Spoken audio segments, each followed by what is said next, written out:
Hey post-apocalyptic preppers, it's Derek from Prepper Press. It's April in Maine, it's still a little chilly outside. There's still some snow on the ground in spots, but just 2 weeks ago I was sucking up sunshine in Las Vegas. I went there, in part, to tour a high-end, historic, underground home that was built in the 1970s as a fallout shelter. This place was strange, like underground bunker meets high-end home meets party pad. It's received a bit of media attention already. Forbes, Daily Mail, ABC News, in part because it's a really unique home, as you'll see in the video, but also because it's on the market right now for a mere $18 million. So some of you that have some spare change lying around, this might be of interest to you. I'm breaking this video into two parts. The first is what follows here. That's where I go around the underground home with a handheld camera as the owner shows me the place, talks about the history, the features, that sort of thing. He's a bit of an eccentric character, as you would have to be in order to own a home like this in the first place, but he's also a bit of a prepper, as you would have to be in order to own a home like this in the first place. The second part of this video, that I'll link to below, that's when I sit down in the living room of this underground home with the owner. We talk a bit more about the history of the place, but also about prepping. Would this place realistically fly as a bug-in or bug-out location? Is it defensible? What issues would someone face trying to live there in a post-collapse situation? So you'll want to be sure to check out that video as well. Let me know your thoughts in the comments. How do you think it would work if the grid went down? Is it a prepper's dream destination, or is it just an expensive, yet cool, underground home? And if you haven't already, subscribe to the channel so you'll get notified when we upload another piece. I hope you enjoy the video. For this journey, I began by driving down to Portland, Maine. There I caught a bus down to Boston. From Boston, I caught a direct flight to Las Vegas. The home is just 3 miles from the Las Vegas Strip, and from the outside, it looks like any other house on the street. But what lies beneath is something much more. My tour began by taking a ride down the elevator, which has a window to view a painted mural on the wall. The measurements on this mural, of course, are for entertainment. The house is not 200 or even 50 feet below ground, but the mural is a fitting introduction to how interesting this place is. So I think what I like to do is give you a tour of the outside of the house. So again, the structure of the underground is, the layout of the underground is, it's a box underground that's about 12 feet high to the ceiling, 82 feet by 180 feet. And inside that box is a ranch style home, which you see behind me. That's about 5,000 square feet. Off in one corner there's a little guest house with about 530 square feet. And then there's the rest of the underground yard, which has grass in the form of lime green carpet, plantings which are all fake because there's no sunlight down here, but very convincing if you look at them. And there's a swimming pool with a hot tub grotto, there's a 4-hole putting green, there's a barbecue, we have a wine bar we put out in the front yard here, and there's a fountain in the backyard. So let's just take a tour of the yard first. I can walk around. So you look out on the walls of the underground box, and they're all covered with murals. And those murals represent real scenes in the original owner's lives. This is Los Angeles from the Hollywood Hills. The west wall is the South Island of New Zealand. I've never been there, but it looks convincing from the pictures.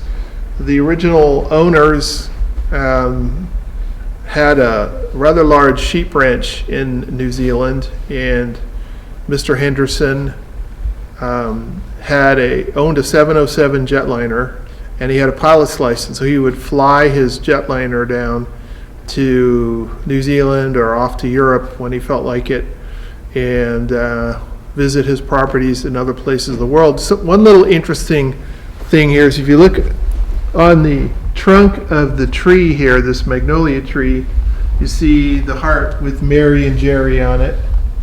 So that's kind of a personal touch. So the south wall of the underground space, the mural is of upstate New York, where Jerry Henderson grew up. And as we walk here, I've got this in nighttime mode. So there's one of the water tanks. Here's the other 500-gallon water tank right here. You can see the hose bib down there for taking water out. What kind of a tank do you have in there? I mean, is that just a... They're polyethylene designed for drinking water. Yeah.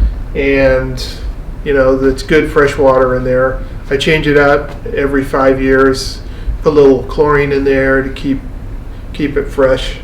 And it's drinking water. Yeah. And if you live in the desert, you ought to have at least some, 55-gallon drums with drinking water.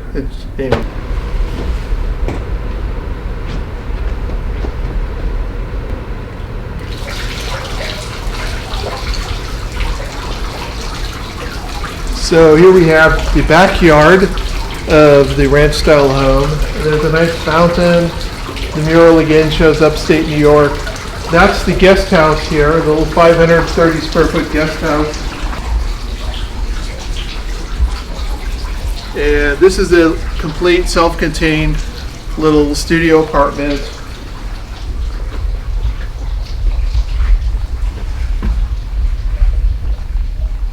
It has its own bathroom in here. Here's the bedroom. There's a little living room / kitchenette area here. There it is, yeah. So, where's that? Yeah. And here we walk out into the pool area. So, they installed a 4-hole putting green here, and this is kind of fun here. Here's a barbecue. Here's the barbecue. And it's electric, of course. And this is a Gen Air, so that when you cook here, the smoke gets sucked away and goes up through the pipe in that tree there. So it's very 70s. And the swimming pool, there's a hot tub up there. And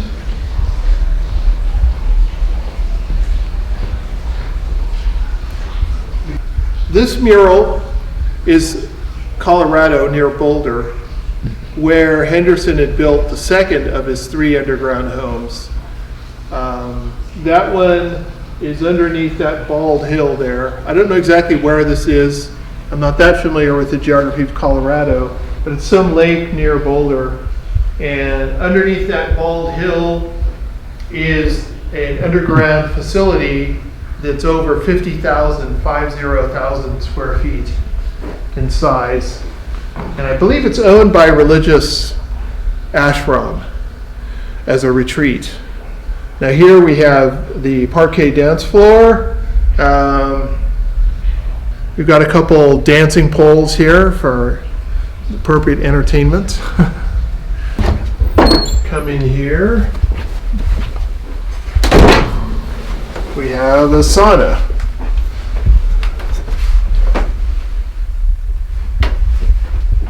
Sweet. Here are stairs to the surface.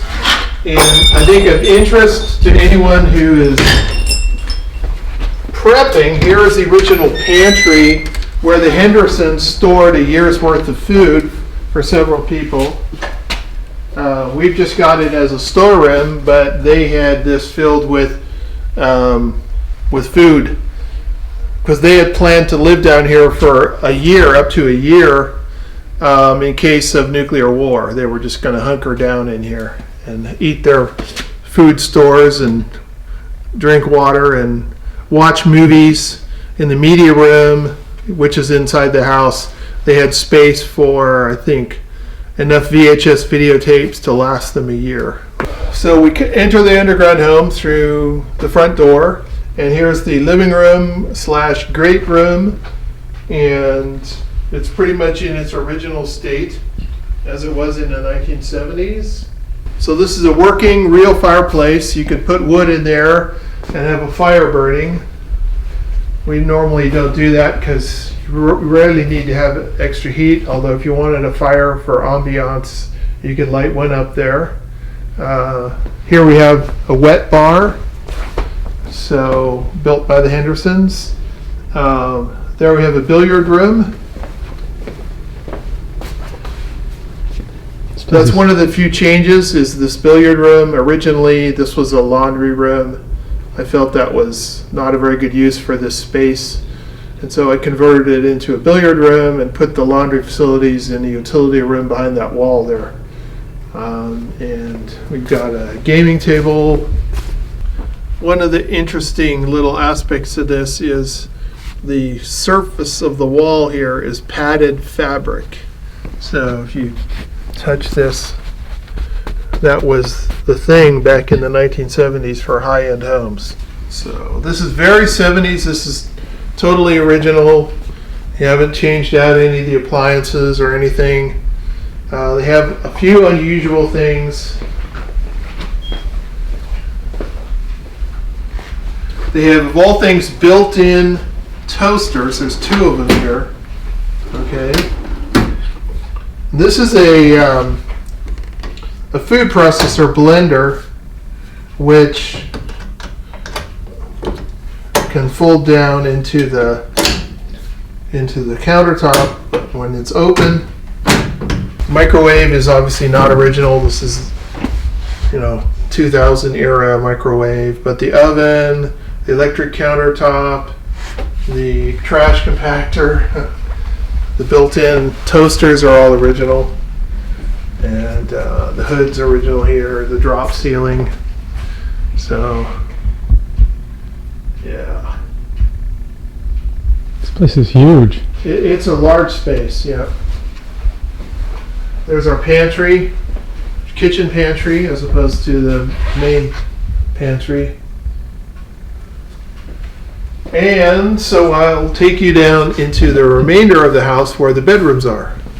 Here's the guest bathroom, done in the 1970s psychedelic metallic wallpaper motif there. Okay.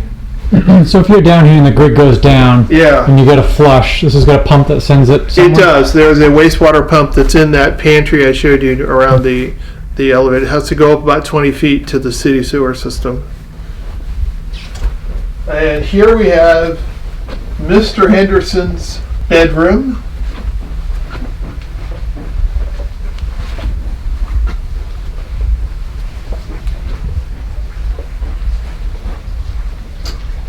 And out here, we're back at the fountain that you saw earlier. Okay. And then in Mr. Henderson's bathroom is the only piece of original artwork that remains with the house.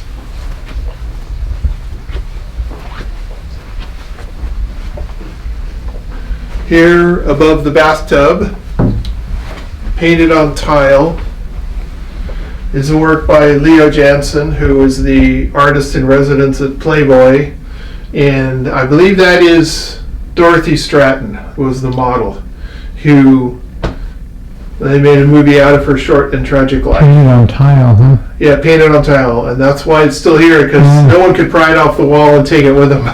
What's original here is the carpet, the drapes, and the wall covering, which is, it's either silk or satin. I'm not sure which. It's not paper. It's a woven fabric. Jacquard, probably jacquard silk. Here's Mrs. Henderson's closet / dressing room. Right in there. And then if you continue on, yeah. Here we have the bathroom. This is quite a bathroom here. Turn on the tub. There's a light under the tub, and has a jacuzzi, of course. Both bathrooms have jacuzzi tubs. And when this house was built, the Hendersons spent about $30,000 decorating this bathroom. Now, back in the 70s, $30,000 would buy you a middle-class home. So they spent as much decorating this bathroom as most people would spend buying their homes. So this was a very high-end. Where did they make their money? They made their money in women's cosmetics. He and she, they were both on the board of Avon Cosmetics. And so women using a little bit of cosmetics now and then, they had quite a bit of money coming to them. And he had two other businesses he was interested in. One was building underground homes for people. That never really took off, obviously. But the other was aviation. As I mentioned earlier, he was an aviator. He owned his own 707 and had a pilot's license. And I think he was a co-founder of, I think it was Gulfstream Aerospace, or maybe it was Beechcraft, one of the two. But he was a entrepreneur, an aviation entrepreneur also. So that's where they made their money. And that completes the tour of the underground house, except I'll show you the media room. So here we have their media room, their home theater. And originally they had a projection TV here. In the 70s they didn't have flat screen TVs. But we've retrofitted it with flat screen TV, internet, stereo, music.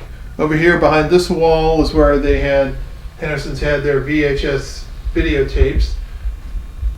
So that's the underground house, the inside of it. So the ceiling you see here is 11.5 feet above the floor, and the construction it's basically a concrete box with walls that are about a foot thick. And the ceiling is held up with steel beams and I-beams crossing it. The I-beams are about 3 feet high with flanges about a foot wide.